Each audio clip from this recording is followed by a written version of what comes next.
Hey guys, how you going? This is BillyEatWorld again, and today we're going to take a first look at the Mauser G98 and the Springfield M1903.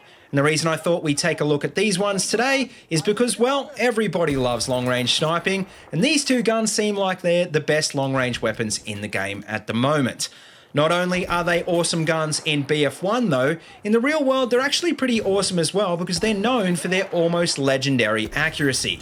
And believe it or not, for this reason, they're still used by a number of armies around the world, as well as in some competitive shooting teams. The interesting thing about these two guns though, and maybe the reason why they're both so good, is the fact that they actually share a very similar design. And the reason for this is because the Springfield was heavily influenced by the earlier Mauser 93, so much so that the US even had to pay royalties for the design. What that means is that, in a nutshell, although the M1903 isn't exactly the same as the G98, as you can imagine, it does have a lot in common.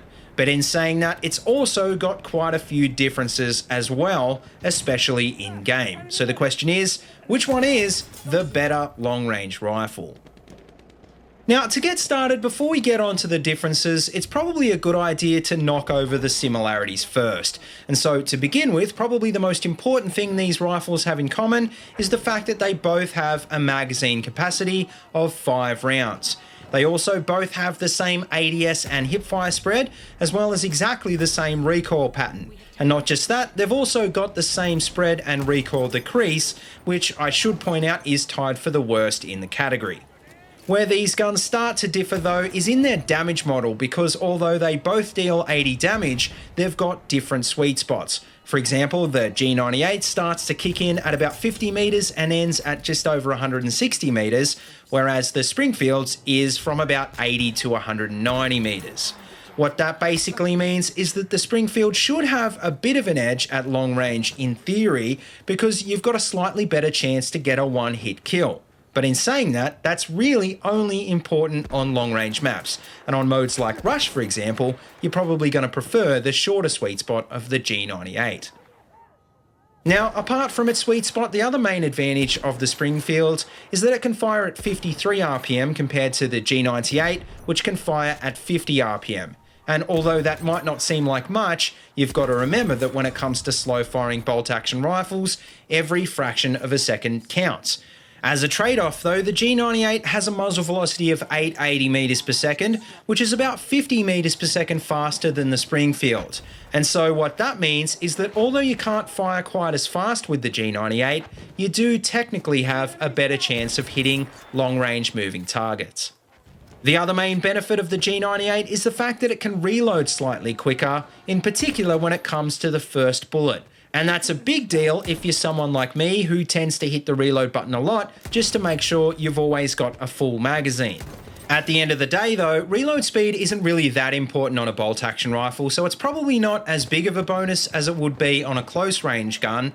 And so ultimately, if you forget about this stat, what it's really going to come down to with these guns is muzzle velocity versus rate of fire, and of course, the different sweet spots.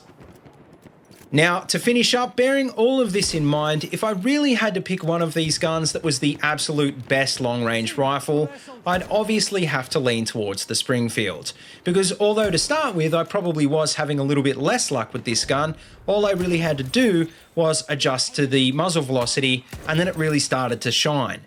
With that being said though, like I said, unless you're firing at targets over 80 meters, then the G98 is definitely going to have the advantage of the sweet spot.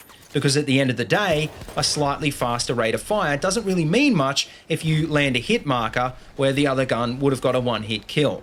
Just on that note though, by that logic, if you're doing any sort of aggressive sniping, then you probably don't want to be using either of these guns at all. Which I guess you could say goes for a lot of the clips in this video, which is pretty much a snapshot of the sort of ranges you should be expecting in Rush. And that, I think, really shows why the title of this video is about the best long-range sniper rifle, and not just the best sniper rifle in general. Because to be honest, BF1 isn't really a long-range game, which means that as good as these guns might be, even if they are the best long-range sniper rifles, they're just not going to be the best or even a good choice for most situations. But anyway, guys, I think that just about brings you up to speed with these guns, so let me know what you think of them in the comment section below. And as always, if you like what you see, don't forget to like, comment, and subscribe. Also, check out the links in the description below if you want to see any more of my videos, or if you want to support my channel on Patreon. And until next time, as always, see you later, and have a good one.